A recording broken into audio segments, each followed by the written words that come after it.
பொருளாதார ஊழலை எப்படி ஒழிக்கணும்னு சொல்றோமோ அதே அளவுக்கு பிறப்பின் அடிப்படையில் நீங்கள் ஊழல் செய்கிறீர்கள்ல, பார்ப்பனர்களுக்கு அதிகாரம், பார்ப்பனர் அல்லாதாருக்கு அதிகாரம் இல்லைன்னு, அதையும் சேர்த்து ஒழிக்கணும்னு தமிழ்நாடு மட்டும்தான் சிந்திச்சு.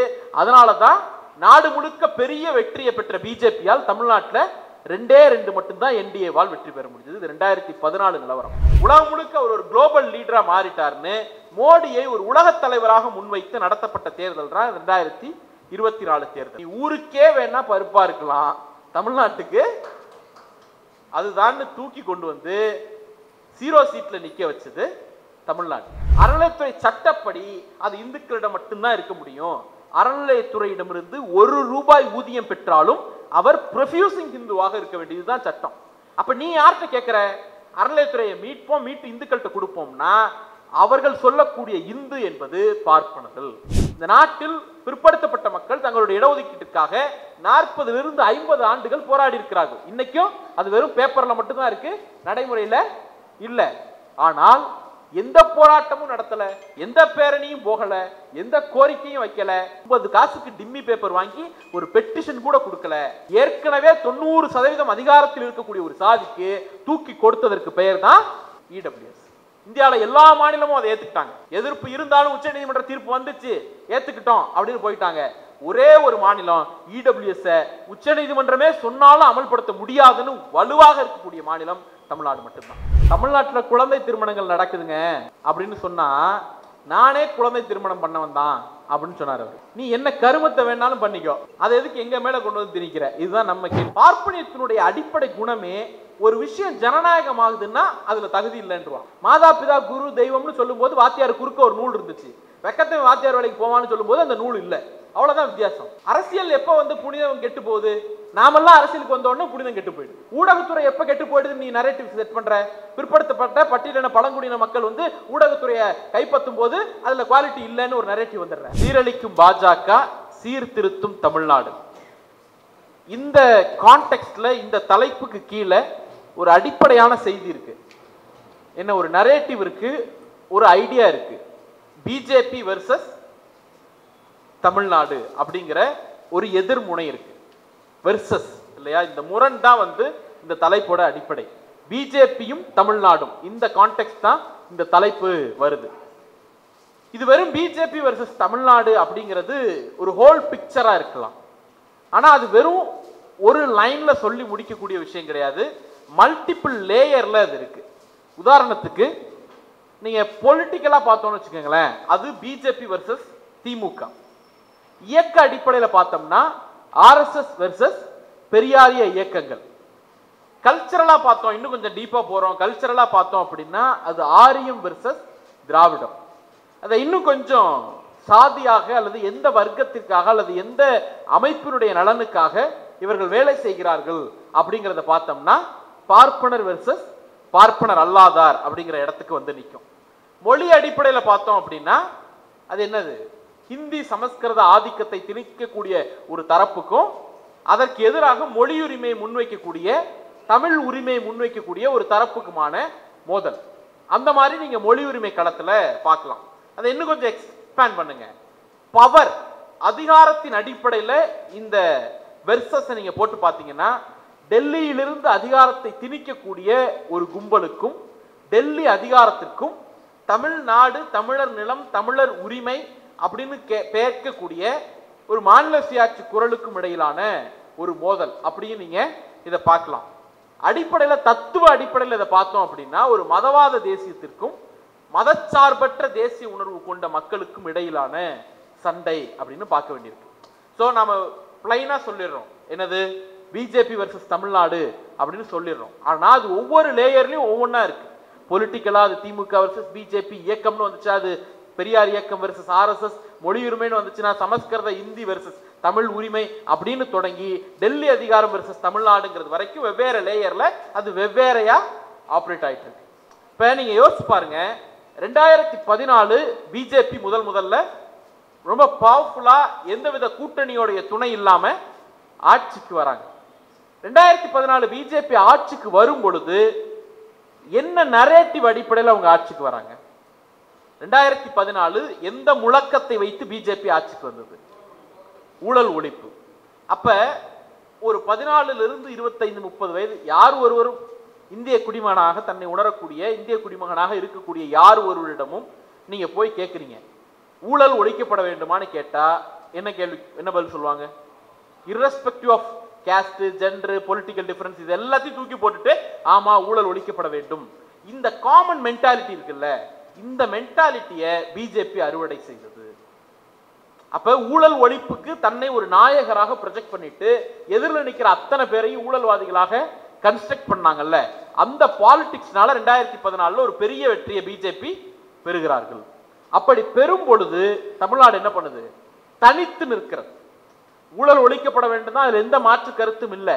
பொருளாதார ஊழலை எப்படி ஒழிக்கணும்னு சொல்றோமோ அதே அளவுக்கு பிறப்பின் அடிப்படையில் நீங்கள் ஊழல் செய்கிறீர்கள்ல, பார்ப்பனர்களுக்கு அதிகாரம் பார்ப்பனர் அல்லாதாருக்கு அதிகாரம் இல்லைன்னு, அதையும் சேர்த்து ஒழிக்கணும்னு தமிழ்நாடு மட்டும்தான் சிந்திச்சு. அதனாலதான் நாடு முழுக்க பெரிய வெற்றியை பெற்ற பிஜேபியால் தமிழ்நாட்டில் 2 மட்டும்தான் என்டிஏவால் வெற்றி பெற முடிஞ்சது. இது 2014 நிலவரம். அடுத்து வருவோம் 2019 பிஜேபி என்ன நரேட்டிவோட வந்தாங்க? சவுக்கிதார். அப்ப சவுக்கிதார் ஏன் வருதுன்னு பார்க்கணும். சவுக்கிதார் காவலாளின்னு ஏன் சொல்லிக்கிறாங்கன்னா, பதான்கோட் மாதிரியான தொடர்ச்சியான பல இடங்கள்ல தாக்குதல் நடக்குது, தீவிரவாத தாக்குதல் நடக்குது, மிலிட்டரி மேல தாக்குதல் நடக்குது. அப்ப என்ன ஒரு இமேஜை கிரியேட் பண்றாங்க? நாட்டின் பிரதான பிரச்சனை தேச பாதுகாப்பு.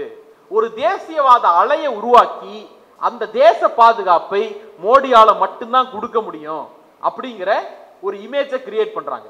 அதனுடைய விளைவா 2019 ஆண்டு ஒரு பெரிய வெற்றியை பெறுகிறார்கள். ஆனால் அன்னைக்கு தமிழ்நாடு தனித்த தீர்ப்பு கொடுக்குது. என்ன கொடுக்குதுன்னா, தேச பாதுகாப்பு முக்கியம்தான், ஆனால் அந்த பாதுகாப்பை கோட்டை விட்டவர்களை முதலில் விரட்டி அடிக்க வேண்டும் அப்படிங்கிற பார்வையை தமிழ்நாடு தான் முன்வைக்குது. அதனாலதான் இந்தியா முழுக்க பெரிய வெற்றியை 300 சீட்டுக்கு மேல பெற்ற வெற்றி தமிழ்நாட்டில் வெறும் ஒரே சீட்டு அப்படின்னு சுருங்குது என்டிஏக்கு, பிஜேபிக்கு இல்லை. அடுத்து 2024 நாடாளுமன்ற தேர்தல்ங்கிறது மோடி ஒரு போட்டிக்கு அப்பாற்பட்ட தலைவர். அவரை நீங்க கேள்விக்கு அப்பாற்பட்ட தலைவர்னு இவங்க சொல்லிட்டு இருந்த காலமெல்லாம் போய் அவர் காம்படிஷனுக்கே கிடையாதுங்க, அவர் ஆல்ரெடி வின்னு, சும்மா பேருக்கு தேர்தல் நடத்துறோம், எத்தனை சீட்டு ஜெயிக்கிறாருங்கிறதுக்காக தான் தேர்தல் நடத்துறோம், உலகம் முழுக்க அவர் ஒரு குளோபல் லீடரா மாறிட்டார்னு மோடியை ஒரு உலக தலைவராக முன்வைத்து நடத்தப்பட்ட தேர்தல் தான் 2024 தேர்தல். நீ ஊருக்கே வேணா பருப்பா இருக்கலாம், தமிழ்நாட்டுக்கு அதுதான் தூக்கி கொண்டு வந்து 0 சீட்ல நிக்க வச்சது தமிழ்நாடு. அப்ப எல்லா காலகட்டங்களிலும் தமிழ்நாடு என்ன பண்ணிருக்கு? தனித்த ஒரு பார்வையை, தனித்த ஒரு நிலைப்பாட்டை, தனித்த ஒரு சிந்தனையை முன்வைத்திருக்கிறது. அது இன்னைக்கு மட்டும் கிடையாது, 100 ஆண்டுகளுக்கு முன்பும் நம்மிடம் அப்படித்தான் இருந்தது. இந்தியனைசேஷன் வந்தாங்க, தேசிய அலை, தேசவாதம் அப்படின்லாம் பேசும்பொழுது இன்னைக்கு நீங்க ஈல்டாக மாற்றீங்க, சமூக நீதியின் பக்கம், மாநில உரிமையின் பக்கம் நிக்கிறீங்க, அதுதான் தேசியத்தை உருவாக்கும்னு சொல்றீங்கன்னு கேட்டா அது இன்னைக்கு வந்தது கிடையாது. 100 ஆண்டுகளுக்கு முன்னால் நீதி கட்சி காலத்தில் என்ன சொல்றாங்க? இந்தியனைசேஷன் அப்படிங்கிறாங்க. அதாவது இன்னைக்கு ஐஏஎஸ் ஐபிஎஸ் ஆஃபீஸர்லாம் இருக்கிறாங்கல்ல, இதே மாதிரி அன்னைக்கு ஐசிஎஸ்னு போஸ்ட் இருந்துச்சு, Indian civil service, ICS administrative service எல்லாம் இல்லாம அந்த ஐசிஎஸ்ல இந்திய மயமாக்கல்னா ஒண்ணும் கிடையாது. இந்த வருஷம் 100 ஐசிஎஸ் போஸ்ட்டை ஃபில் பண்ணோம்னா 10 பேரை இந்தியர்களை அமர்த்துறது, அடுத்த வருஷம் 20 பேர் அமர்த்துறது, அதுக்கு அடுத்த வருஷம் 30 பேர் அமர்த்துறது. ஒரு 20-30 ஆண்டுகள்ல 100% அதிகார இடங்களையும் இந்தியர்களுக்கே கொடுத்து விடுவதுதான் இந்திய மயமாக்கலுடைய அடிப்படை. இந்த மாதிரி ஒரு ப்ரப்போசலை முன் வச்சா யாராவது எதிர்ப்பாங்களா? எதிர்க்க மாட்டாங்க. எதிர்க்கிறவனை என்னன்னு சொல்லுவாங்க? தேச துரோகி, ஆன்டி இந்தியன் இதெல்லாம் சொல்லுவாங்க. ஆனால் துணிச்சலாக தேச துரோகம் பட்டம் வந்தாலும் பரவாயில்லை அப்படின்னு சொல்லி இந்தியனைசேஷனை எதிர்த்தது திராவிட இயக்கம். என்ன காரணம் சொல்லி எதிர்த்தது தெரியுமா? இந்திய மயமாக்கல் வேணும் தான், அந்த இந்திய மயமாக்கல் பார்ப்பனிய மயமாக்கலாக இருக்கக்கூடாது. நீ 10 போஸ்டை இந்தியர்களுக்குன்னு வாங்குறல்ல, அதை 10ஐயும் தூக்கி பார்ப்பனர்களுக்கு கொடுத்தன்னா பிற்படுத்தப்பட்ட, மிகவும் பிற்படுத்தப்பட்ட பட்டியலின பழங்குடியின பார்ப்பனர் அல்லாத மக்கள் என்ன செய்வாங்க? எங்களுக்கு உரிய பங்கை நியாயமா சேர வேண்டியதை எடுத்து வச்சுட்டு இந்தியனைசேஷன் கேளு, 10 சீட்டு வாங்கினா 2 சீட்டு அவனுக்கு, 8 சீட்டு எங்களுக்கு அப்படின்னு கேட்ட ஒரே இயக்கம் திராவிட இயக்கம். அப்ப நாம தனிச்சு சிந்திக்கிறதோ தனித்த ஒரு பார்வையை கொண்டிருப்பதோ இன்னைக்கு கிடையாது. 100 ஆண்டுகளுக்கு முன்பு இருந்தே தமிழ்நாடு ஒரு தனித்த பார்வையை தான் கொண்டிருக்கு. பிஜேபி அடிக்கடி என்ன சொல்லுவாங்க? நாங்க 2 சீட்ல இருந்து ஆரம்பிச்சோம், என்னது 2 எம்பி சீட்ல இருந்து ஆரம்பிச்சோம், இன்னைக்கு 2 முறை இந்தியாவை ஆண்டு விட்டோம் அப்படின்னு பிஜேபி அடிக்கடி சொல்லுவாங்க. ஆனா அவங்களுக்கு ஒண்ணு தெரியல, 2 சீட்ல ஆரம்பிச்சாங்க, இன்னைக்கு 300 சீட்டுக்கு மேல போன தேர்தலில் ஆட்சி பிடிச்சாங்க, இன்னைக்கு 240 சீட் ஜெயிச்சிருக்காங்க. அப்படின்னா அது இந்தியாவின் கணக்கு. தமிழ்நாடு நீங்கியே தமிழ்நாடு தவிர்த்த இந்தியாவின் கணக்கு. தமிழ்நாடு கணக்கு என்ன தெரியுமா? 2019 2 சீட்டு, 2014 2 சீட்டு, 2019 1 சீட்டு, 2024 0 சீட். அதுதான் தமிழ்நாடு கணக்கு. அப்ப 2ல இருந்து ஆட்சியை பிடிச்சிட்டோம்னா அதே கனவோட இங்க வந்தா மண்டை தெரிச்சு போகுமே தவிர ஒரு நாளும் தமிழ்நாட்டில் பாஜகவால் சங்க பரிவார சக்திகளால் கால் ஊன்ற முடியாது. பாஜகவால் கால் ஊன்ற முடியாதுங்கிறது செகண்டரி. அது கடல்லையே இல்லையா கதை தான். எல்லா மீனும் இருக்குங்கிறான், ஜாமீன் மட்டும் இல்லைங்கிறாங்க மாதிரி தமிழ்நாட்டில் பிஜேபி கால் ஊன்றுவது என்பது சாத்தியமற்றது. ஆனால் தமிழ்நாட்டில் பிஜேபியோடு இணை சேர்கிறவர்கள், கூட்டு சேர்கிறவர்கள் இருக்காங்கல்ல, அவர்களையும் சேர்த்து புறக்கணிக்கக்கூடிய மண்ணாக தமிழ்நாடு இருக்கிறது. நீங்க அந்த பேக்ரவுண்ட பார்க்கணும். நீங்க உதாரணத்துக்கு அதிமுக இப்ப நம்மள திமுகவை பார்த்து, திராவிட இயக்கத்தை பார்த்து என்ன சொல்றாங்க? பிஜேபியோடு நாங்கள் கூட்டு சேர்ந்ததால் நீங்க அழுறீங்க, ஒப்பாரி வைக்கிறீங்க அப்படின்னு நம்மளை பார்த்து சொல்றாங்க. ஆனால் உண்மை என்ன தெரியுமா? உண்மையில் அழுவது யார்? அதிமுக தான். ஒரு பேசிக்கான விஷயம்.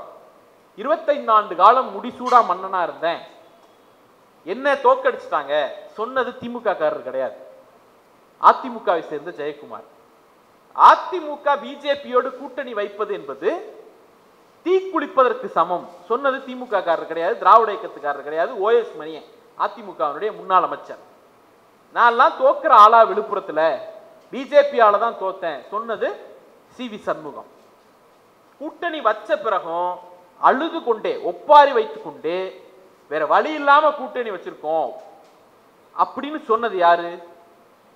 திருப்பூரை சேர்ந்த அதிமுக எம்எல்ஏ. அப்போ பிஜேபியோடு கூட்டு சேர்ந்தால் புறக்கணிக்கப்படுவோம், புறக்கணிக்கப்பட்டோம் என்பது அதிமுகவுக்கு நல்லா தெரியும்.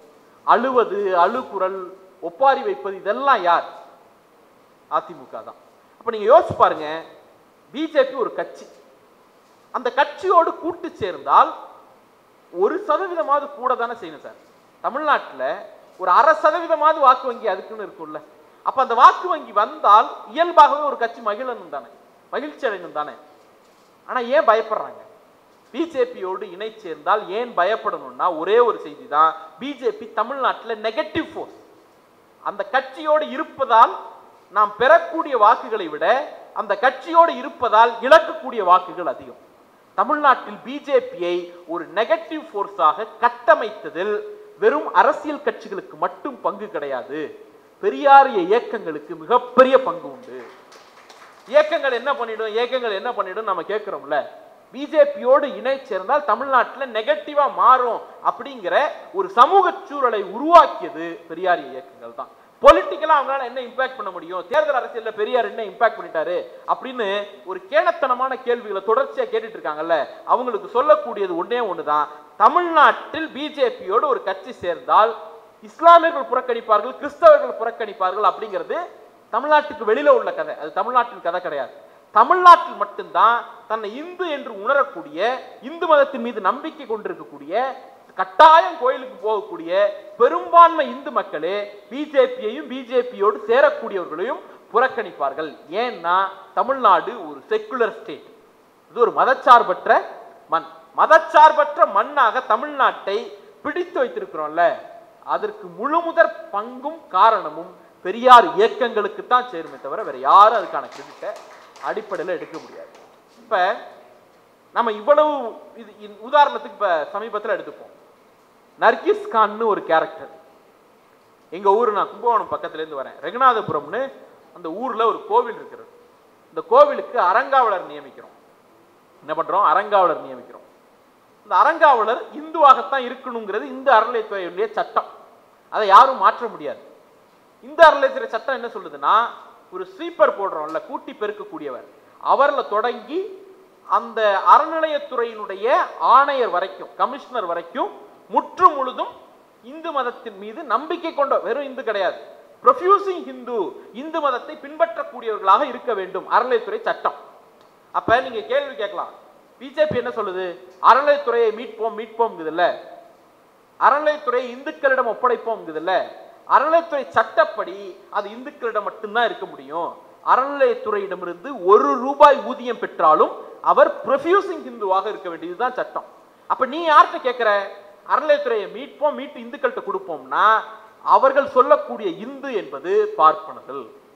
அப்ப இன்னைக்கு அறநிலையத்துறையில ஒரு பிற்படுத்தப்பட்டவர், மிகவும் பிற்படுத்தப்பட்டவர், பட்டியல் இனத்தவர், பழங்குடியினர்லாம் உள்ள வராங்க, கல்லூரிக்கு போறாங்க, அங்க ஒரு வேலை வாய்ப்பு பெறுகிறார்கள் அப்படிங்க, அது உறுத்துது அவங்களுக்கு. அதனாலதான் கேட்கறாங்க. இப்ப நான் அது விஷயத்துக்கு வரல, நர்கீஸ் கான் மேட்டருக்கு வருவோம். அறங்காவலர்னு போடணும். அறங்காவலரை நர்கீஸ் கான் ஒருத்தர் தூக்கி அறங்காவலரா போட்டுறாங்க. உடனே ஹெச் டாக் கொலைக்க ஆரம்பிச்சிட்டாப்ல. என்ன கொலைக்கிறார் தெரியுமா?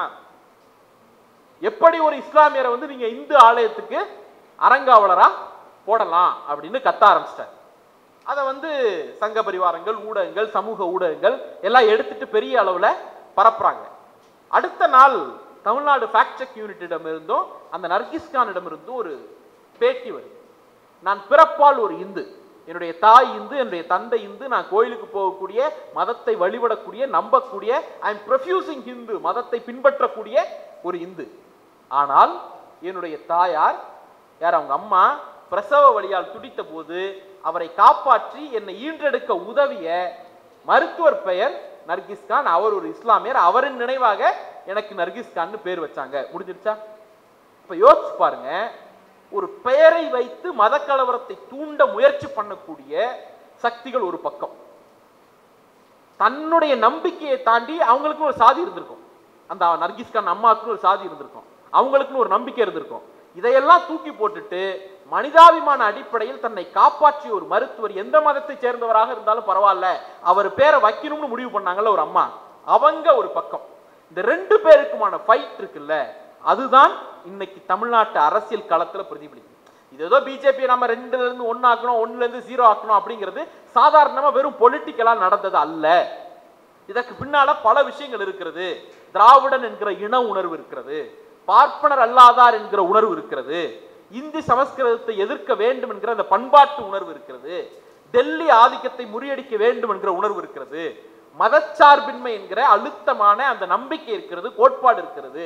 இதையெல்லாம் தாண்டி திராவிட இயக்கங்கள், பெரியார் இயக்கங்களுடைய உழைப்பு இருக்கிறது.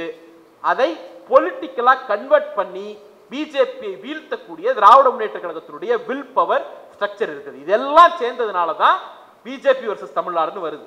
இதுல ஏதாவது ஒண்ணு மிஸ் ஆயிருந்துச்சு அப்படின்னாலும் பிஜேபி வர்சஸ் தமிழ்நாடு நம்மளால சொல்ல முடியாது. சுரேஷ் கோபியை கேரளா அனுமதிச்சது போல தமிழ்நாட்டிலும் 4 ஆகாவாளிய அனுமதித்திருக்கிற சூழல் ஏற்பட்டிருக்கும். அப்போ பிஜேபி வர்சஸ் தமிழ்நாடுங்கிற நரேட்டிவ்க்கு பின்னால இட்ஸ் நாட் ஜஸ்ட் எலெக்ஷன், எலெக்ஷனை தாண்டி கல்ச்சரலா தமிழ்நாட்டில் ஒரு பெரிய வேலை நடந்திருக்கு. அதனுடைய அவுட்கம் தான் இன்னைக்கு எலெக்ஷன்ல பிரதிபலிச்சிட்டு. ஸோ இப்போ நம்முடைய கேள்வியெல்லாம் என்னன்னா, என்ன சீரழிக்குது பிஜேபி? பிஜேபி சீரழிக்குது, நீங்க சீர்திருத்துறீங்க, தமிழ்நாடு சீர்திருத்துக்குது அப்படின்னு சொன்னா எதை பிஜேபி சீரழித்தது, நாம எதை சீர்திருத்துறோம்? இது ஒரு அடிப்படையான கேள்வி. பிஜேபிக்கு எதெல்லாம் பிடிக்காது, எதெல்லாம் பிடிக்காது? கரெக்டா சொல்றீங்க யாரோ சொல்லுங்கம்மா. பிஜேபிக்கு இந்தியாவே பிடிக்காது, இவ்வளவுதாங்க. தமிழ்நாட்டில் அவன் காலுன்ற முடியாத காரணமே இதுதான். நீங்க பிஜேபிக்கு எதை பிடிக்காதுன்னா, நான் எதிர்பார்த்த பதில் என்ன தெரியுமா? இஸ்லாமியர்களை பிடிக்காது, கிறிஸ்தவர்களை பிடிக்காது, பெரியாரிஸ்டுகளை பிடிக்காது, அம்பேத்கரிஸ்ட பிடிக்காது அப்படின்னு தான் சொல்லுவீங்கன்னு நான் எதிர்பார்த்தேன். ஒரே போடா போட்டாங்க, இந்தியாவே பிஜேபிக்கு பிடிக்காது அப்படின்னுட்டு.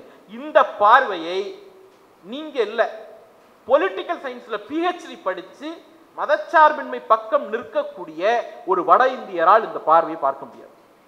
அவர் அதிகபட்சம் என்ன பார்ப்பார்? They are anti Dalit, they are anti backward class, they are anti மைனாரிட்டிஸ்னு பார்ப்பார். ஆன்டி இந்தியன்கிற ப்ரொஜெக்ஷன் இருக்குல்ல, அதை கொடுக்கக்கூடிய பொலிட்டிக்கல் பேக்கப் இல்லைன்னா வெறும் அடிப்படையான பெரியாரியல் புரிதல் கொண்ட ஒருவர் தமிழ்நாட்டில் ஈஸியா அதை சொல்லிட முடியுதுல்ல. அதனால தான் இது பிஜேபி வர்சஸ் தமிழ்நாடு. ஸோ பிஜேபிக்கு இதை தாண்டி வேற என்னெல்லாம் பிடிக்காது? ஜனநாயகம்னா பிடிக்காது, கல்வின்னா பிடிக்காது, மக்களுக்கு கல்வி போய் சேர்றது பிடிக்காது, மாட்டு கோமியத்தை குடிச்சிட்டு கிடறான்னா கிடப்பான், படிடான்னா படிக்க மாட்டான், வேற செக்குலரிசம் பிடிக்காது, மதச்சார்பின்மை பிடிக்காது, வேற எக்ஸாக்ட்லி சமூக நீதியை பிடிக்காது, அப்புறம் மாநில உரிமை பிடிக்காது. அப்ப பிஜேபி விரும்பக்கூடிய இந்தியா என்பது ஒரு பண்பாடு, ஒரு கலாச்சாரம், ஒரு உணவு முறை, ஒரு நம்பிக்கை, ஒரு மதம், ஒரு இனம், இதன் அடிப்படையில் உருவாகின ஒரு தேசியத்தை அவர்கள் விரும்புகிறார்கள். ஆனால் தமிழ்நாடு முன்வைக்கக்கூடிய தேசியம் என்பது ஒரு புளூரலிஸ்டிக் கல்ச்சர், பன்மைத்தன்மை வாய்ந்த பன்முகத்தன்மை வாய்ந்த ஒரு கலாச்சாரத்தை தமிழ்நாடு முன்வைக்குது. அப்ப பிஜேபியினுடைய ஐடியாவுக்கு அடிப்படையிலேயே தமிழ்நாடு என்னவா இருக்கு? எதிராக இருக்கு. அப்ப அவங்க விரும்பக்கூடிய சீரழிவை தீர்க்கணும். ஏன் சீரழிவுன்னு சொல்றோம் தெரியுமா? இந்தியா வந்து நம்ம தொடர்ச்சியாக மீண்டும் மீண்டும் உருவப்படுத்திட்டு பேசப்பட்டிருக்கக்கூடிய அல்லது பியூட்டி ஆஃப் இந்தியா நாம் முன்வைக்கக்கூடியது என்ன? அது பல இனங்களை, பல மொழிகளை, பல கலாச்சாரங்களை, பல தேசிய இனங்களை அவரவர் விருப்பப்படி அவரவர் வாழலாங்கிற உரிமையை பெற்ற ஒரு தேசம், ஒரு நிர்வாக ஏற்பாடு. அப்படிங்கிற அடிப்படையில் தான் நாம வந்து என்ன சொல்றோம்? வேற்றுமையில் ஒற்றுமை. அதுதான் இந்தியாவின் அழகுங்கிறது தான் 60 வருடமாக 70 வருடமாக 75 வருடமாக நம் மண்ட மீது ஏற்றி வைத்த ஒரு உருவம். இப்ப பிஜேபி என்ன பண்றாங்க? வேற்றுமையில் ஒற்றுமை என்பதை ஒற்றைத்தன்மையாக மாற்ற முயற்சிக்கிறார்கள். அப்ப பிஜேபி இந்தியாவை சீரழிக்க முயற்சி பண்ணுது. அந்த சீரழிவை தடுத்து இந்தியாவின் பன்முகத்தன்மையை பாதுகாக்கிற பணியில் தமிழ்நாடு ஈடுபட்டிருக்கிறது. அப்ப மறைமுகமா சொல்லணும்னா பிஜேபி சீரழிப்பது இந்தியாவை, தமிழ்நாடு பாதுகாப்பது அதே இந்தியாவை, பழைய இந்தியாவை, இல்லையா? அப்போ இந்த பேஸ்ல இருந்தா வரணும். இப்ப நிறைய சொன்னோம். முதல்ல சமூக நீதினு சொன்னோம். சமூக நீதி விவகாரத்தை எடுத்துப்போம். சமூக நீதி விவகாரத்துல பிஜேபி என்னென்ன மிஸ்டேக்லாம் பண்ணாங்க? முதல் விஷயம் என்ன பண்ணாங்க? லேட்டரல் என்ட்ரின்னு ஒன்று கொண்டு வந்தாங்க. இந்த லேட்டரல் என்ட்ரி என்னன்னா, யாராவது யூபிஎஸ்சி டிஎன்பிஎஸ்சி ப்ரிப்பேர் ஆகிறீங்களா?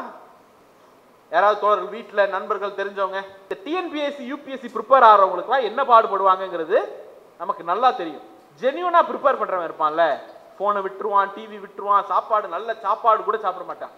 போய் எங்கேயா ஹோட்டலுக்கு போவோமா ஒரு டீ சாப்பிடுமான்னு கூப்பிட்டா கூட வரமாட்டான். அவ்வளவு கஷ்டப்பட்டு ஒருத்தர் யூபிஎஸ்சி ப்ரிப்பேர் பண்றான்.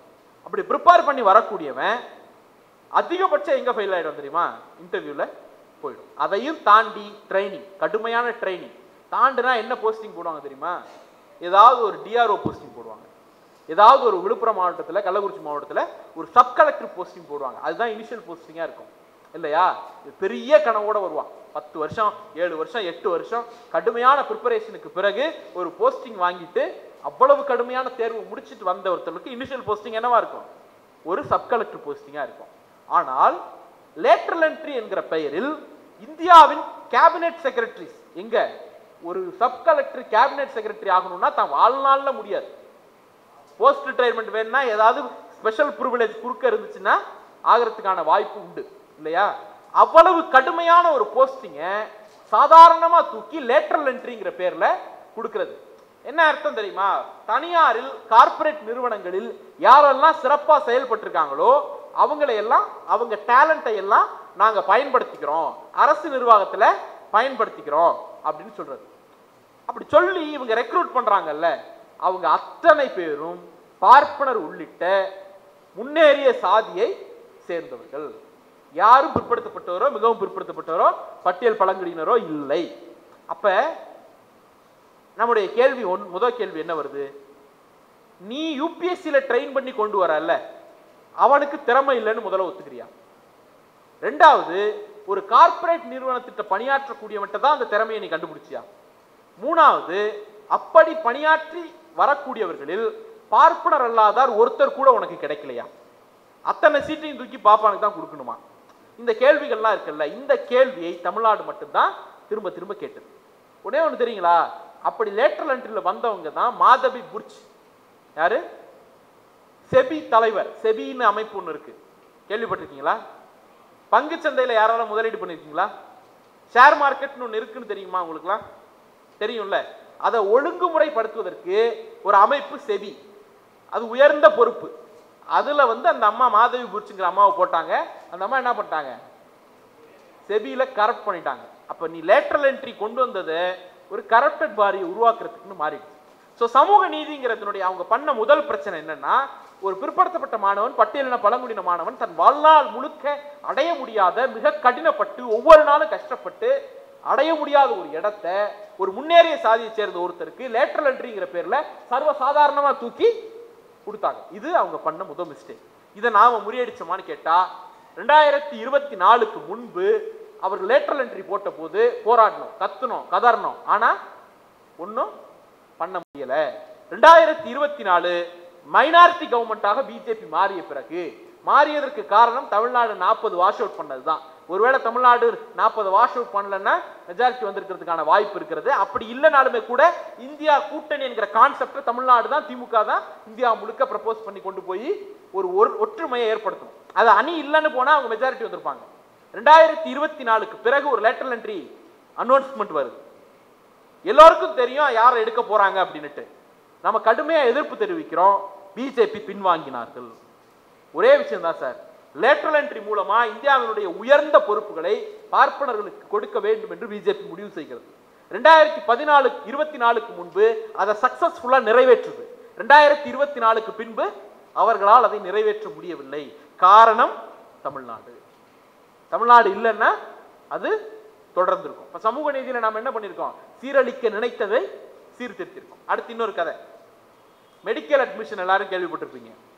இந்த மெடிக்கல் கோட்டால நிறைய வாய்ப்புகள் இருக்கு. பிரைவேட் காலேஜ் இருக்கா, ஸ்டேட் கவர்மெண்ட் மெடிக்கல் காலேஜ் இருக்கா, அதே போல சென்ட்ரல் கவர்மெண்டோட மெடிக்கல் காலேஜஸ் இருக்கு.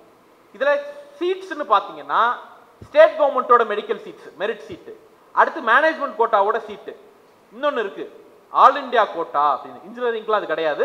மெடிக்கல் சீட்ல ஆல் இண்டியா கோட்டா உண்டு.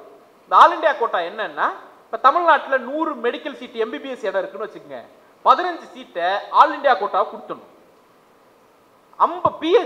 பிஜி சீட் இருக்கு இல்லையா, அதுல 25ல இருந்து 50 வரைக்கும் ஆல் இண்டியா கோட்டாக்கு கொடுத்துடணும்.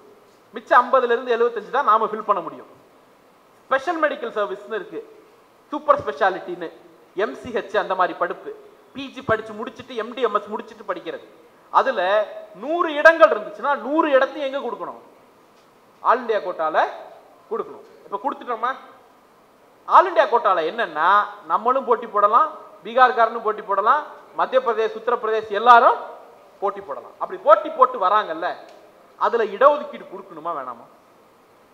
ஸ்டேட் கவர்மெண்ட் மெடிக்கல் சீட்ஸ்ல இடஒதுக்கீடு உண்டு, யூனியன் கவர்மெண்ட் எய்ம்ஸ் ஜிப்மர்ல இடஒதுக்கீடு உண்டு. ஆனா ஆல் இண்டியா கோட்டான்னு இவங்க உருவாக்கி வச்சிருக்கக்கூடிய சீட்ல இடஒதுக்கீடு இல்ல. எஸ்சி எஸ்டிக்கு அதுல இடஒதுக்கீடு இருந்தது. ஓபிசிக்கு அந்த ஆல் இண்டியா கோட்டாவில் இடஒதுக்கீடு மறுக்கப்பட்டது. மறுத்தாச்சா? இதை எதிர்த்து திராவிட முன்னேற்ற கழகம், விசிக, திராவிட கழகம், கம்யூனிஸ்டுகள் எல்லாரும் தமிழ்நாட்டிலிருந்து வழக்கு போடுகிறாங்க.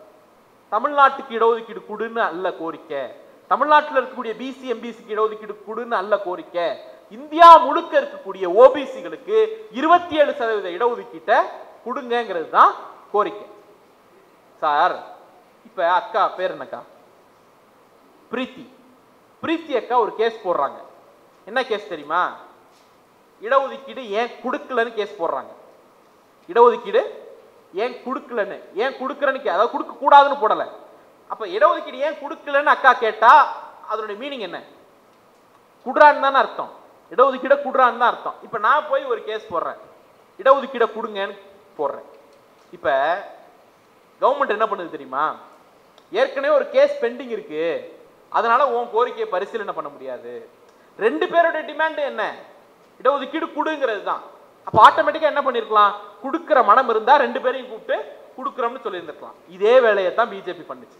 ஆல் இண்டியா கோட்டால ஓபிசிக்கு 27% இடஒதுக்கீடு வேணும்னு தமிழ்நாட்டில் வழக்கு நடத்தினோம். திமுக வழக்கு நடத்தியது, தமிழ்நாட்டில் இருக்கக்கூடிய கட்சிகள் எல்லாம் வழக்கு நடத்தின. அப்ப உத்தரப்பிரதேசத்துல சலோனி குமார்னு ஒரு அம்மையார் ஒரு கேஸ் சுப்ரீம் கோர்ட்ல போட்டிருக்காங்க. என்ன போட்டிருக்காங்கன்னா, இதே ஆல் இண்டியா கோட்டால ஓபிசிக்கு இடஒதுக்கீடு கொடுன்னு போட்டிருக்காங்க. இப்ப 2 கேஸ் என்ன? Similar case. நினைச்சிருந்தா கொடுக்கிறேன்னு சொல்லியிருக்கலாம்.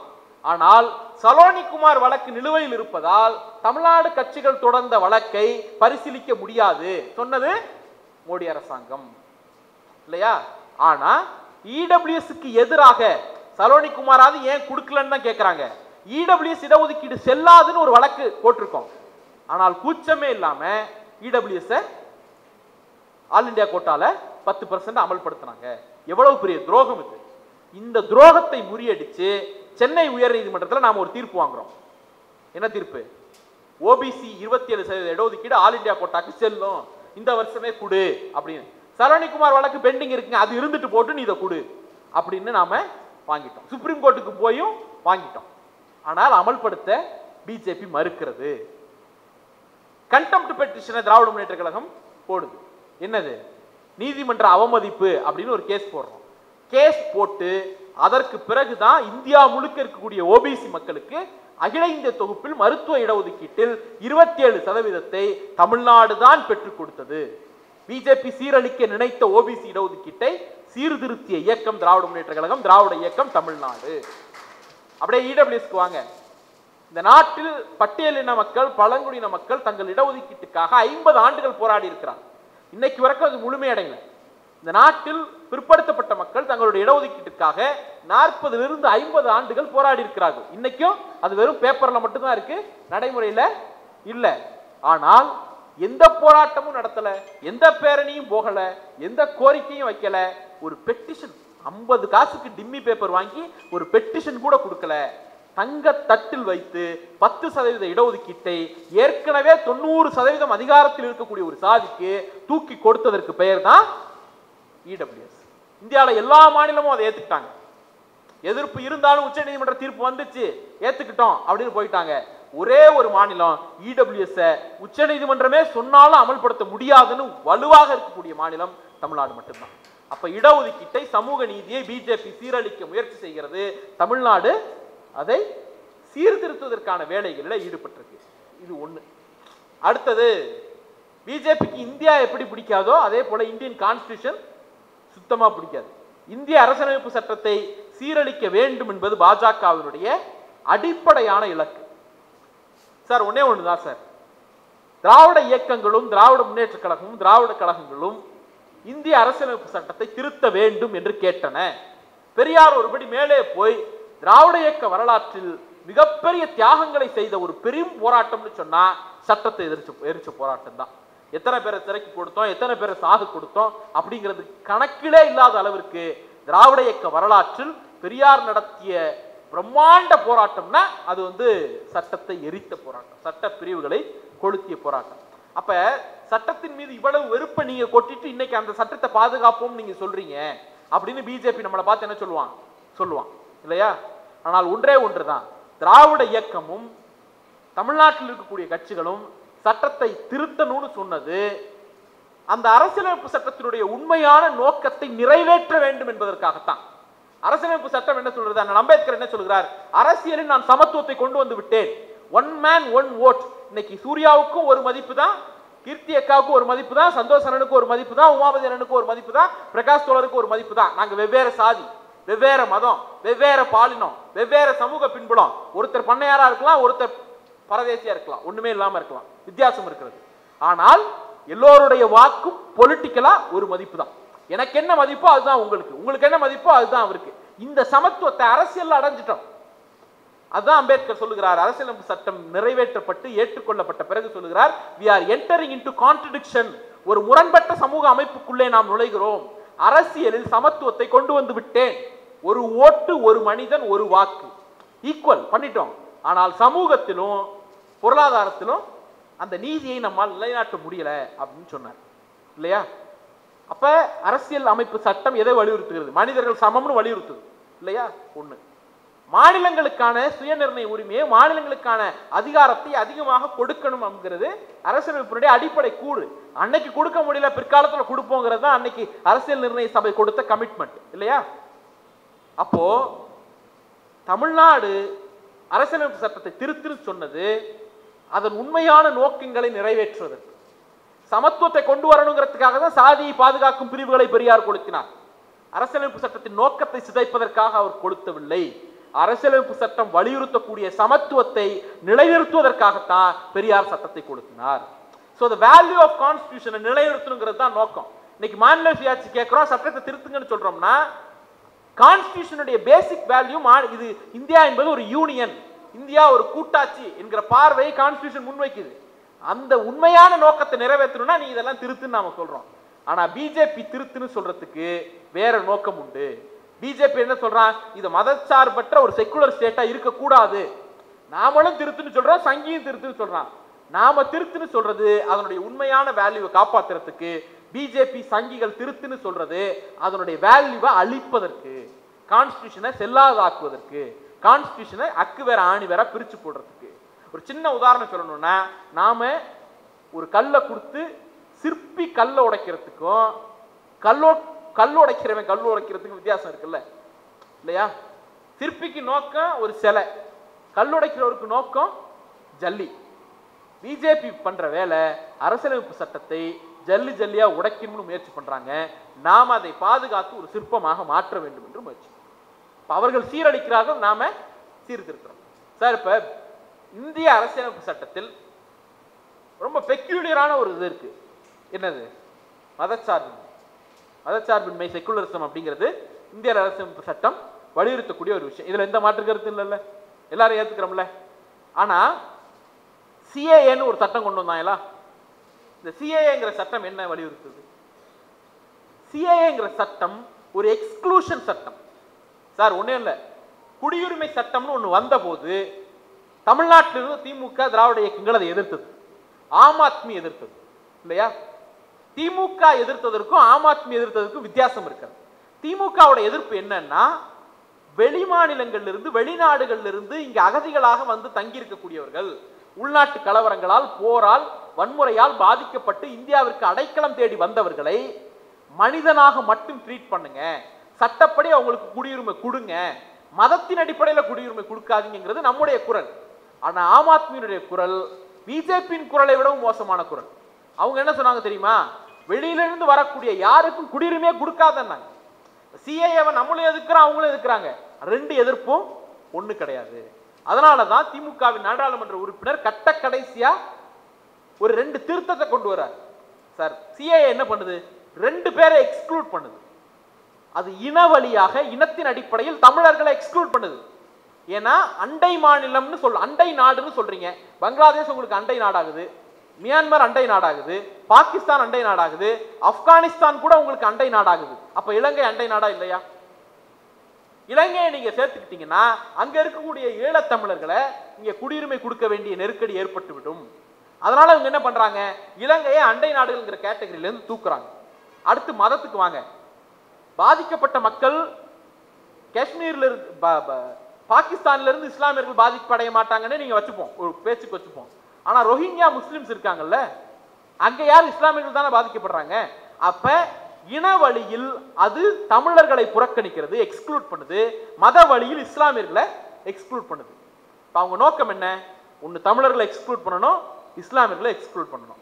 திராவிட முன்னேற்ற கழகம் கடைசியாக ஒரு திருத்தத்தை கொடுக்குது. கடைசியா ஒரு திருத்தம். சட்டம் நிறைவேற போகுது, கண்ணுக்கு முன்னால தெரியுது, எப்படி இது வரப்போகுது, இனி கோர்ட்ல தான் பார்க்கணும், எல்லாம் தெரியுது. ஆனா கடைசி வாய்ப்பாக திராவிட முன்னேற்ற கழகத்தினுடைய நாடாளுமன்ற உறுப்பினர் திரு திருச்சி சிவா அவர்கள் 2 திருத்தம் கொடுக்கிறார். Include the word Muslims and include the word Sri Lanka. நீ ஸ்ரீலங்கான்னு சேர்த்தா ஈழ தமிழர்களுக்கு குடியுரிமை கிடைச்சிடும். முஸ்லிம்னு சேர்த்தினா ரோஹிங்கியா முஸ்லிம்களுக்கு, அங்கிருந்து பாதிக்கப்பட்டு வரக்கூடிய மக்களுக்கு கிடைச்சிடும். அப்ப பிஜேபியுடைய நோக்கம் இஸ்லாமியர்களும் ஈழத்தமிழர்களையும் எக்ஸ்க்ளூட் பண்ணணுங்கிறது இல்ல, அந்த நோக்கத்தை 2 வார்த்தையில முறியடிக்கலாம்னு திமுக முயற்சி செய்தது. அதிமுகவினுடைய ஆதரவு இன்மை காரணமாக 4லிருந்து 10 ஓட்டுக்குள்ள அந்த திருத்தம் தோத்து போச்சு. ஒருவேளை அந்த திருத்தம் வெற்றி பெற்றிருந்தால் சிஏஏவை பிஜேபி கொண்டு வந்த உண்மையான நோக்கம் இருக்குல்ல, அந்த மதவாத இனவாத நோக்கம், அந்த நோக்கம் முறியடிக்கப்பட்டிருக்கும். அப்ப பிஜேபி என்ன பண்ணுச்சு? சீரழிக்க முயற்சி பண்ணுச்சு, தமிழ்நாடு சீர்திருத்த முயற்சி செய்தது. அதே போலதான் இன்னைக்கு கவர்னர் விஷயத்துல ஒன்னே ஒண்ணுதான் சார். இங்க எல்லாம் இருக்கீங்க, நிறைய பேர் வேற பின்புலத்திலேருந்து இருப்பீங்க, அரசியல்வாதியா இருப்பீங்க, கவுன்சிலர்கள் யாராவது இருக்கலாம், உங்க வீட்டில் தெரிஞ்சவங்க. ஒரு கவுன்சிலர்ல இருந்து எம்எல்ஏ, எம்பி, அமைச்சர், பிரதமர் யார் ஒருவர் தப்பு பண்ணாலும் அவர் மீது நீங்க என்ன பண்ணலாம்? எஃப்ஐஆர் போடலாம், கோர்ட்ல கொண்டு போய் நிறுத்தலாம். ஆனால் ஆளுநர் ஒருவர் உங்கள் கண்ணு முன்னாடி ஒரு சட்டவிரோத செயலில் ஈடுபட்டாலும் அரசியலமைப்பு சட்டம் பிரிவு 361 படி அவர் மீது நீங்க என்ன பண்ண முடியாது? ஒரு எஃப்ஐஆர் கூட போட முடியாது. அவ்வளவு பவர்ஃபுல்லான ஒரு ஆளுநரை கூப்பிட்டு வந்து நீதிமன்றத்தில் நிறுத்தி அவருடைய பவரை கட் பண்ணி 3 மாசத்துக்குள்ள நீ முடிவெடுத்தாகணும், உன்னுடைய கையெழுத்தே இல்லாம 10 மசோதாவை நாங்க சட்டமாக்கியிருக்கோம்னு உச்ச நீதிமன்றத்தில் தீர்ப்பு வாங்கிட்டு வந்தது தமிழ்நாடு திராவிட. சோ நீங்க யோசிச்சு பாருங்க, இந்த குரல் இன்னைக்கு நேத்து வரல. ஆளுநர்ங்கிற பவரை உருவாக்குனாங்கல்ல, அந்த கான்ஸ்டிடியூஷனல் அசெம்பிளி டிபேட்ல பிஸ்வந்த் தாஸ்னு ஒருத்தர் எழுந்து சொல்றாரு, நீங்க முரணை உருவாக்குறீங்க, காலிலிருந்து கழுத்து வரைக்கும் ஜனநாயகம், கழுத்துக்கு மேல சர்வாதிகாரம்னு ஒரு முரணான அமைப்பை நீங்க உருவாக்குறீங்க. இது பெரிய மோசமான விளைவுகளை ஏற்படுத்தும் அப்படிங்கிறார். அதே போல மாநிலங்களை கலைக்கக்கூடிய 365வது சட்டப்பிரிவு வரும் பொழுது அதுல அதர்வைஸ்னு ஒரு வேர்டு இருக்கு. ஆளுநர் கையெழுத்து போட்டா கலைக்கலாம், இல்லைன்னாலும் அதர்வைஸ் அப்படின்னு ஒரு வார்த்தை இருக்கு. அந்த அதர்வைஸ்ங்கிற வார்த்தையை அன்னைக்கு அரசியல் நிர்ணய சபையில் என்ன சொன்னாங்க தெரியுமா? இது ஒரு பேய்த்தனமான வார்த்தை, கடவுள் மீது நமக்கு நம்பிக்கை கிடையாது, ஆனால் கடவுள் தான் இந்த அவைக்கு இந்த வார்த்தையை நீக்கணும், காப்பாற்றணும், இந்திய மாநிலங்களை காப்பாற்றணும், நேரு மட்டுமே ஆட்சி செய்வார், நீங்க கனவு காணாதீங்க அப்படின்லாம் சொன்னாங்க. அப்ப இந்த ஆளுநருடைய பவரை கண்ட்ரோல் பண்ணணுங்கிறது தமிழ்நாட்டில் எழுந்த குரல் அல்ல, அல்லது இன்றைக்கு எழுந்த குரல் அல்ல. அரசியலமைப்பு சட்டம் உருவான காலத்திலேயே 75 ஆண்டுகளுக்கு முன்பே அரசியல் நிர்ணய சபையிலேயே எல்லோரும் பேசிய குரல் தான். அன்னைக்கு அவர்களுடைய குரல் தோத்து போனது. தோத்து போன அந்த குரலை, விஸ்வந்தாசின் குரலை, சந்தானத்தின் குரலை 75 ஆண்டுகள் கழித்து தமிழ்நாட்டினுடைய முதலமைச்சர் நீதிமன்றத்தின் மூலமாக வெற்றி பெற வைத்திருக்கிறார். 75 இயர்ஸ் இந்த நாடு மாநிலங்களுக்கு செய்த துரோகத்தை ஒரே ஒரு ஜட்ஜ்மெண்ட் மூலமா நம்ம என்ன பண்ணிருக்கோம்? முறியடிச்சிருக்கோம். இந்த மாதிரி பிஜேபி என்னென்ன முயற்சிகள் எல்லாம் ஏற்படுத்துறாங்களோ, அரசு இப்ப கல்வி உரிமையை பாதிக்கிறதுக்கு என்இபின்னு ஒன்று கொண்டு வராங்க, நாம் அதை முறியடிக்கிறோம், அதை எதிர்த்து நிக்கிறோம். என்இபியில் என்ன சார்? என்இபி வந்தால் அரசு பள்ளிக்கூடங்களை மூடுவாங்க, என்இபி வந்தா மாணவர்கள் பாதியில பள்ளிக்கூடத்தை விட்டு வெளியேறுவாங்க, என்இபி வந்தா 3வது மொழி எது வேணும்னாலும் சொல்லுவான், ஆனா 3வது மொழி ஹிந்திக்கு மட்டும் தான் டீச்சர் இருப்பாங்க. இது 3 நம்ம சொன்னது. அப்ப பிஜேபி என்ன சொன்னாங்க? இல்ல இதெல்லாம் போய் இப்படி எல்லாம் நடக்காது அப்படின்னு சொன்னாங்க. ஆனா இன்னைக்கு என்ன நடந்துச்சு தெரியுமா? என்இபி வந்த பிறகு உத்தரப்பிரதேசத்தில் 25,000 அரசு பள்ளிக்கூடங்கள் மூடப்பட்டு 24,000 தனியார் பள்ளிக்கூடங்கள் திறக்கப்பட்டிருக்கிறது. மத்திய பிரதேசத்தில் 24,000 அரசு பள்ளிக்கூடங்கள் மூடப்பட்டு 4,000 தனியார் பள்ளிக்கூடங்கள் திறக்கப்பட்டிருக்கு. சொன்னது நடந்துச்சா? அடுத்து மாணவர்கள் வெளில போயிடுவாங்க. செகண்டரி எஜுகேஷன் பீகார்ல 58% போயிட்டு இருந்த மாநிலத்தில் இன்னைக்கு 38% தான் போறாங்க. நடந்துச்சா?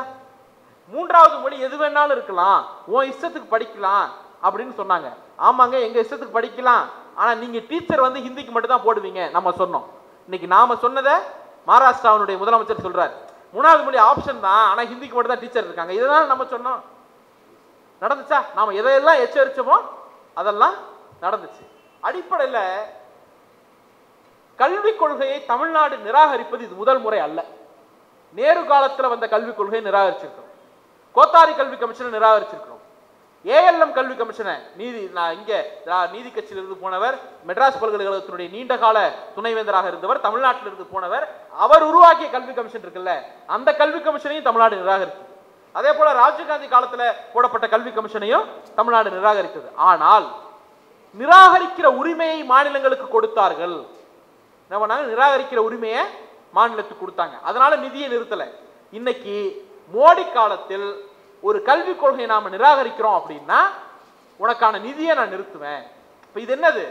வழிப்பறி, கழுத்துல கத்திய வச்சு இருக்கிற ரிசோர்ஸை பறிச்சுட்டு போகக்கூடிய ஒரு அபாண்டம். இந்த அபாண்டத்தை அவர்கள் நிகழ்த்துகிறார்கள். அதற்கு எதிரான போராட்டத்தை நாம் நடத்தி கொண்டிருக்கிறோம். பிஜேபி அப்படிங்கிற ஒரு மதவாத பாசிச சக்திக்கு இந்தியாவில் எல்லா பகுதிகளையும் அவர்கள் ஆண்டு விட்டார்கள், கைப்பற்றி விட்டார்கள். அவர்களால் இன்னைக்கு வரைக்கும் நினைத்து பார்க்க முடியாத ஒரு இடம் தமிழ்நாடு. அவங்களுடைய லாஸ்ட் டார்கெட், இறுதி இலக்குன்னு சொல்லுவோம், ஒரு போர்ல எப்போதுமே இறுதி இலக்குன்னு ஒன்று இருக்கும். இந்தியாவை இந்துமயமாக்க வேண்டும், காவிமயமாக்க வேண்டும், பாசிசமயமாக்க வேண்டும் என்கிற பிஜேபியினுடைய அந்த கொடிய கனவுக்கு தமிழ்நாடு இறுதி இலக்கு, லாஸ்ட் பேட்டில். ஆனால் தமிழ்நாட்டிற்கு இது என்ன? ஜீவமரண போராட்டம். விட்டோம்னா மீண்டும் எழ முடியாது. அப்ப பிஜேபி சீரழிக்கக்கூடிய எல்லா சீரழிவுக்கு பின்னாலும் தமிழ்நாடு என்கிற ஒரு மாநிலம் அதை தொடர்ச்சியாக சீர்திருத்திக் கொண்டே இருக்கிறது. தமிழ்நாடு சீர்திருத்துகிறது என்று சொன்னால் நம்மிடம் மட்டும்தான் ஒரு இன்க்ளூசிவான பார்வை இருக்கிறது, எல்லோரையும் உள்ளடக்கிய, எல்லாவற்றையும் உள்ளடக்கிய ஒரு பார்வை இருக்கிறது. அதனாலதான் நம்ம வளர்ந்துருக்கோம். பீகாருக்கு நம்மளை விட அதிக நிதி கொடுத்தாங்க, மகாராஷ்டிராவுக்கு அதிக நிதி கொடுத்தாங்க, கேரளாவும் மகாராஷ்டிராவும் குஜராத் நம்மை விட வளமான மாநிலங்கள் வரலாற்று ரீதியாகவே. பீகார், மத்திய பிரதேச, உத்தரப்பிரதேசம் நம்மளை விட அதிக நிதி கொடுத்தாங்க. ஆனா நாம வளர்ந்த வளர்ச்சியை ஏன் அவங்களால வளர முடியல? ஏன்னா நம்ம இன்க்ளூசிவா சிந்தித்தோம், அவர்கள் எல்லாம் எக்ஸ்க்ளூசிவா சிந்தித்தாங்க. இன்க்ளூசிவான தமிழ்நாடு எக்ஸ்க்ளூசிவான பிஜேபியை தொடர்ந்து நிராகரிக்கும். அதற்கு ஒரே ஒரு காரணம் தான், தமிழ்நாடு பெரியாரால், பெரியார் இயக்கங்களால், பெரியாரிய சிந்தனைகளால் பண்படுத்தப்பட்ட மண். ஒரு நாளும் பிஜேபி இங்கே கால் ஊன்ற முடியாது. அவர்கள் சிந்தனையும் சித்தாந்தமும் இங்கே கால் ஊன்ற முடியாது. வாய்ப்புக்கு நன்றி. ஏதாவது கொஸ்டின் இருந்தால் நீங்கள் கேட்கலாம். இந்தியாவில் இருந்து எல்லா மாநிலங்களும் வளர்ந்துருக்கு, எல்லா வகையிலையும், கல்வியில், பொருளாதாரத்தில், வேலை வாய்ப்பில், உள்கட்டமைப்பில், எல்லாத்துலேயும். இந்த வளர்ச்சி வந்து இந்த கிரெடிட்டை திராவிட இயக்கங்களோ திராவிட கட்சிகளோ இவங்களால தான் சாத்தியம் அப்படின்னு சொல்லும்போது வேறு குரல் வருது. அப்படியெல்லாம் இல்லை, தமிழ்நாடு வந்து நீண்ட காலமாக வளர்ந்த மாநிலம் தான், நீங்கள்லாம் ஒன்றும் புதுசாக ஒன்றும் வளர்த்தலை அப்படின்னு ஒரு குரல் வருது. ஓகே, இதுக்கான உண்மை தன்மை என்ன? அதாவது முதல் விஷயம், தமிழ்நாடு வளரவே இல்லைம்பாங்க. தமிழ்நாடு வளரவே இல்லைன்னு சொன்னால், இல்லைங்க நாங்கள் வளர்ந்துருக்கோம். கல்வியில் இந்தியா 27% இருக்கும்போது நாங்கள் 52% இருக்கிறோம். வெறும் 4% நிலப்பரப்பு, 6% மக்கள் தொகையை வச்சுக்கிட்டு இந்தியாவினுடைய பொருளாதாரத்துக்கு 10% கான்ட்ரிபியூஷனை நாங்கள் கொடுக்குறோம். இந்தியாவினுடைய இண்டஸ்ட்ரின்னு எடுத்துக்கிட்டிங்கன்னா, இந்தியாவிலேயே நம்பர் வைஸ் அதிகமான industry, most industrialise state Tamil Nadu தான். இந்தியாவில் பெண்கள் கல்வி எப்படின்னா அதிகமான பிஹெச்டி இங்கே தான், அதிகமான மருத்துவர்கள், பெண் மருத்துவர்கள் இங்கே தான், அதிகமான பெண் பொறியாளர்கள் இங்கே தான் அப்படின்னு சொல்லிட்டே போவோம். இண்டஸ்ட்ரியல் லேபர் பார்ட்டிசிபேஷன் ஒன்று இருக்கு. அதில் பெண்கள் எவ்வளோ பேர் வந்திருக்காங்கன்னு கணக்கெடுத்தோம்னா தமிழ்நாட்டிலிருந்து 142 பேர் வரும். 100 பெண்கள் இண்டஸ்ட்ரியல் ஒர்க்குக்கு வந்தால் தமிழ்நாட்டிலேருந்து மட்டும் 42 பேர் வரும்.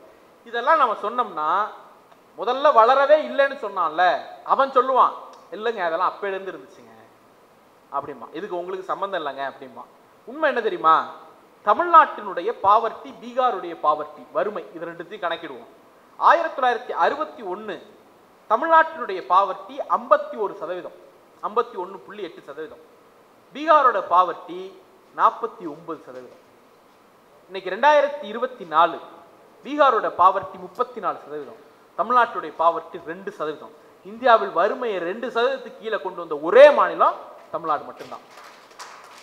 அப்ப 60க்கும் 2024க்கும் நடுப்புற வந்து வேற எந்த கட்சியும் வந்து ஆட்சி நடத்தல, நம்ம தான் நடத்தியிருக்கோம். அண்ணா வந்து வடக்கு வாழ்கிறது தெற்கு தேய்கிறதுங்கிற முழக்கத்தை 1950களுடைய இறுதியில எழுப்புறாரு. அதுக்கு ஒரு கடிதம் எழுதுறாரு. அந்த கடிதத்துல 3 காரணம் சொல்றாரு. ஒண்ணு, அப்பெல்லாம் இப்பெல்லாம் இண்டஸ்ட்ரி வந்து நம்மளே முடிவு பண்ணிடுறோம். அப்பெல்லாம் தொழில் தொடங்கணும்னா பட்ஜெட்ல அறிவிக்கணும். இண்டஸ்ட்ரினா பேப்பர் மில் தான் பெரிய இண்டஸ்ட்ரி. அந்த பேப்பர் இண்டஸ்ட்ரி கொடுக்கறதுக்கு பட்ஜெட்ல அனௌன்ஸ்மெண்ட் வரும். பட்ஜெட்ல அனௌன்ஸ்மெண்ட் வருதுன்னா 6 பேப்பர் இண்டஸ்ட்ரி இந்தியாவில் தொடங்க போறோம், ஜம்ஷெட்பூர்ல 1, கோரக்பூர்ல 1, இப்படி லிஸ்ட் போட்டுருவாங்க. அப்ப நம்ம என்ன கேட்கிறோம், அண்ணா என்ன கேட்கிறார், 6 பேப்பர் இண்டஸ்ட்ரி கொடுத்தீங்க, ஒரு இண்டஸ்ட்ரி கூட தமிழ்நாட்டுக்கு இல்லையே, ஒரு இண்டஸ்ட்ரி கூட தென்னிந்தியாவுக்கு இல்லையே, அவருடைய முதல் கோவம். ரெண்டாவது, விவசாய வேளாண் நாட்கள் வட இந்தியாவில் 300 நாட்கள் விவசாய வேலை நடக்குது, தென்னிந்தியாவில் 150 நாள் தான் விவசாய வேலை நடக்குது அப்படின்னு 57ல எழுதுறாரு. இது ரெண்டாவது பிரச்சனை. மூணாவது, வறுமை 50%க்கு மேல வறுமையில இருக்கிறோம் அப்படின்னு எழுதுறாரு. சோ 60களில் திராவிட முன்னேற்ற கழகம், திராவிட இயக்கம் ஆட்சிக்கு வருவதற்கு முன்பு தமிழ்நாட்டினுடைய நிலை என்ன, பீகாரை விட கீழே. இதை நம்ம சொல்லல, பாவர்ட்டி இண்டெக்ஸ் அதுதான் சொல்லுது, தொழில்துறையினுடைய எண்ணிக்கைகள் அதுதான் சொல்லுது, பெண்கள் எவ்வளவு எம்பவர் ஆயிருக்காங்கிற கணக்கு அதுதான் சொல்லுது. ஆனா இன்னைக்கு இந்தியாவில் Tamil Nadu most industrial state, 42,000 industry நம்ம தான் வச்சிருக்கிறோம்.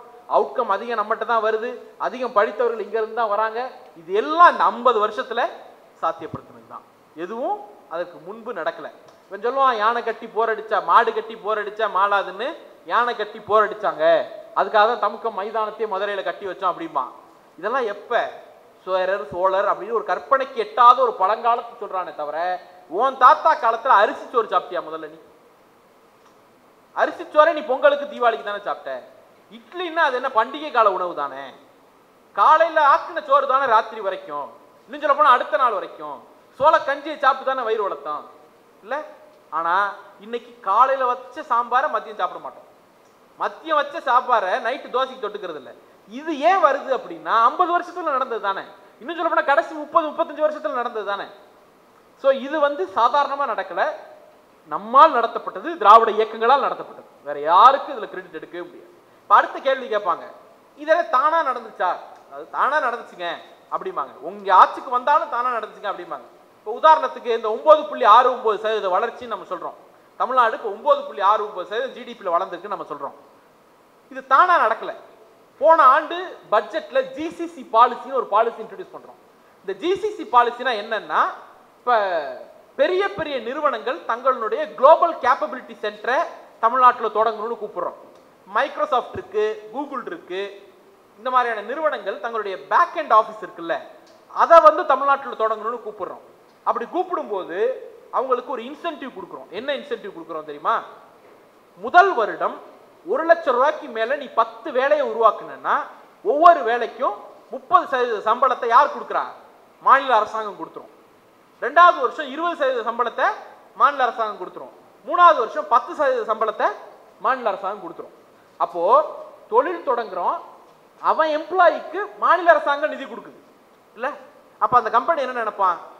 ஆந்திராவுக்கு போலாமா தமிழ்நாட்டுக்கு வரலாமான்னு யோசிச்சானா என்ன பண்ணுவான்? தமிழ்நாட்டுக்கு வந்துருவான். இப்ப தமிழ்நாட்டுக்கு வரும் பொழுது இங்க மாணவர்கள் அந்த ஆர்டிபிஷியல் இன்டெலிஜென்ஸ் மாதிரி, மெஷின் லேர்னிங் மாதிரி நவீன டெக்னாலஜிக்கு புரிதலோட இருக்கிறாங்களா, அதுக்கு ட்ரெயின் ஆகி இருக்கிறாங்களாங்கிறது 2வது கேள்வி வரும். போன முறை அமெரிக்காவுக்கு முதலமைச்சர் போகும்போது ஒரு அக்ரிமெண்ட் போடுறாரு. மைக்ரோசாஃப்ட் கூடயும் கூகுள் கூடயும் தமிழ்நாட்டில் இருக்கக்கூடிய இளைஞர்களை மெஷின் லேர்னிங்லையும் ஆர்டிபிஷியல் இன்டெலிஜென்ஸ்லையும் ட்ரெயின் பண்றதுக்காக போடப்பட்ட அக்ரிமெண்ட். எது கீழே? நான் முதல்வன் திட்டத்துக்கு கீழே. அப்ப இந்த 2 அக்ரிமெண்ட் நீங்க சேர்த்து பாருங்க. ஜிசிசி பாலிசி யங் டேலண்ட்டுக்கு நீ 1 லட்சம் ரூபாய்க்கு மேல சம்பளம் பிடிக்கிற வேலை கொடுத்தனா நான் உனக்கு பணம் கொடுக்குறேன்னு சொல்லுது. அந்த டேலண்ட்டை எங்க இருந்து எடுக்கிறது? நான் உனக்கு ட்ரெயின் பண்ணி அனுப்புறேன்னு இன்னொரு அக்ரிமெண்ட். இது 2 சேர்ந்ததுனால தான் ஜிசிசி சென்டர் இன்னைக்கு இந்தியாவிலேயே 100 ஜிசிசி சென்டர் இருந்துச்சுன்னா தமிழ்நாட்டில் மட்டும் 25 சென்டர். இது சாதாரணமா நடந்ததில்ல. தமிழ்நாடு தானா வந்துருவோம், பேருக்கு பேர் அழகா இருக்கு போயிடுவோம் அப்படின்லாம் யாரும் வரது கிடையாது. பின்னால ஒரு பாலிசி இன்டர்வென்ஷன் இருக்கு. தமிழ்நாட்டினுடைய வளர்ச்சி நம்மால் சாத்தியப்பட்டது. நாம் வந்த பிறகு மட்டும் கிடையாது, நாம் தலையிட்டால் சாத்தியப்பட்டது. அதுதான் அடிப்படை. வேற ஏதாவது இருக்கா? இல்ல கவர்னர் நன்றி சொல்றாரு, பதில் சொல்றேன். கவர்னர் சொல்லலைன்னா தான் ஆச்சரியம். தமிழ்நாட்டில் குழந்தை திருமணங்கள் நடக்குதுங்க அப்படின்னு சொன்னா நானே குழந்தை திருமணம் பண்ணவன் தான் அப்படின்னு சொன்னார் அவர். நீ என்ன கருமத்தை வேணாலும் பண்ணிக்கோ, அதை எதுக்கு எங்க மேல கொண்டு வந்து திணிக்கிற? இதுதான் நம்ம கேள்வி. இப்ப என்னன்னா, கவர்னர் பாராட்டினாதான் நம்ம பயப்படுறோம். 2 விஷயம் தோழர். ஒண்ணு, தமிழ்நாட்டினுடைய கல்வித்தரம் சரியில்லைங்கிறது இருக்குல்ல, அதை அளவிடுவதற்கு என்ன கருவி வச்சிருக்கீங்க? பெரியார் தான் சொன்னார், மெரிட்டுங்கிறது மோசடினார். நீங்க இத்தனை பேர் படிச்சு பாஸ் பண்றாங்கிறதுக்கு நம்மகிட்ட டேட்டா இருக்கு, இத்தனை பேர் இன்ஜினியர் ஆயிருக்காங்கிறதுக்கு டேட்டா இருக்கு, இத்தனை மெடிக்கல் ப்ரொஃபஷனல்ஸ் உருவாக்கி இருக்கோங்கிறதுக்கு டேட்டா இருக்கு, இவ்வளவு பேர் அமெரிக்காவுக்கு அனுப்பியிருக்கோம், விசா ப்ரொஃபஷனல் விசா வாங்கி அனுப்பியிருக்கோம் அப்படிங்கிறதுக்கு டேட்டா இருக்கு. இவங்க குவாலிட்டி இல்லைங்கிறதுக்கு நீ என்ன டேட்டா வச்சிருக்க? முதல் கேள்வி. 2வது, பார்ப்பனியத்தினுடைய அடிப்படை குணமே ஒரு விஷயம் ஜனநாயகம் ஆகுதுன்னா அதுல தகுதி இல்லைன்றான். பொதுவா ஆசிரியர்கள் நோக்கி சொல்லப்படக்கூடிய ஒரு விஷயம் மாதா பிதா குரு தெய்வம். ஒரு 10-15 ஆண்டுகள் கழிச்சு வக்கத்தவன் வாத்தியார் வேலைக்கு போவான். 2மே தமிழ்நாட்டில இருந்து உருவாகக்கூடிய ஒரு நரேட்டிவ் தான். மாதா பிதா குரு தெய்வம்னு சொல்லும் போது வாத்தியார் குறுக்க ஒரு நூல் இருந்துச்சு, வெக்கத்தவன் வாத்தியார் வேலைக்கு போவான்னு சொல்லும் போது அந்த நூல் இல்லை. அவ்வளவுதான் வித்தியாசம். அரசியல் எப்ப வந்து புனிதம் கெட்டு போகுது? நாமெல்லாம் அரசியலுக்கு வந்த உடனே புனிதம் கெட்டு போயிடுது. ஊடகத்துறை எப்ப கெட்டு போயிடுது? நீ நரேட்டிவ் செட் பண்ற. பிற்படுத்தப்பட்ட பட்டியலின பழங்குடியின மக்கள் வந்து ஊடகத்துறையை கைப்பற்றும் போது அதுல குவாலிட்டி இல்லைன்னு ஒரு நரேட்டிவ் வந்துடுற. அந்த மாதிரி அதிகமான எண்ணிக்கையில் மாணவர்கள் படித்து வெளியேறுகிற காரணத்தினால் அதை உன்னால குறை சொல்ல முடியாதுங்கிறதுனால குவாலிட்டி இல்லை அப்படின்னு வர. இப்ப நம்முடைய கேள்வி என்ன? 8ஆம் வகுப்பு படிக்கிறவனுக்கு ஆனாவனா தெரியலங்கிறது தானே உன் குற்றச்சாட்டு. 8ஆம் வகுப்பு படிக்கிறவனுக்கு கூட்டல் கழித்தல் தெரியலங்கிறது தான் உன் குற்றச்சாட்டு. 8ஆம் வகுப்புல கூட்டல் கழித்தல் தெரியாத ஒருத்தன் எப்படி சார் ஜாமெட்ரியும் ஃபிராக்ஷனும் அல்ஜிப்ராவும் போட்டு 10ஆவதுல பாஸ் பண்ணிட்டு வெளில வரான்? பிளஸ் மைனஸ் தெரியாத ஒருத்தன் அல்ஜிப்ரா போட்டு பாஸ் பண்ணி வெளில வர முடியாதுல்ல. வரான் 2 வருஷத்துல அப்படின்னு சொன்னா 2 வருஷத்துல என்ன வானத்துல இருந்து குதிச்சிருச்சு அவனுக்கு மூளை? இல்ல, இந்த குழந்தைங்க எக்யூப்டா இருக்கிறாங்க, கேப்பபிளா இருக்கிறாங்க. நீ பண்ற அசஸ்மெண்ட் தப்பா இருக்கு. இப்போ இவங்க ஒரே ஒரு ஆதாரத்தை மட்டும் காட்டுறாங்க, அசர்னு ஒரு ரிப்போர்ட்டை காட்டுறாங்க. இந்த அசர் ரிப்போர்ட் மாதிரியான மோசடியான ரிப்போர்ட் உலகத்துல கிடையவே கிடையாது. அசர் ரிப்போர்ட் கவர்மெண்டோட ரிப்போர்ட்டா? அதை எடுத்தது அரசாங்க அலுவலர்களா இல்ல அரசினுடைய கணக்கீடுகளா? இல்ல, அது ஒரு என்ஜிஓ எடுக்குது. அந்த என்ஜிஓ அரசு பள்ளிகளை மட்டம் தட்ட வேண்டும் என்கிற நோக்கத்திற்காக தொடர்ச்சியாக அவதூறுகளை பரப்புது. இப்ப நீங்க என்ன சொல்லணும்? இந்த ஸ்கேல் ஒண்ணு கிடையாது. பீகார்ல அவங்க பயன்படுத்தக்கூடிய மெட்ரிக்ஸும் தமிழ்நாட்டில் பயன்படுத்துற அளவுகோலும் ஒண்ணு கிடையாது. அங்க பயன்படுத்தக்கூடிய எண்ணிக்கையும் இங்க பயன்படுத்துற எண்ணிக்கையும் ஒண்ணு கிடையாது.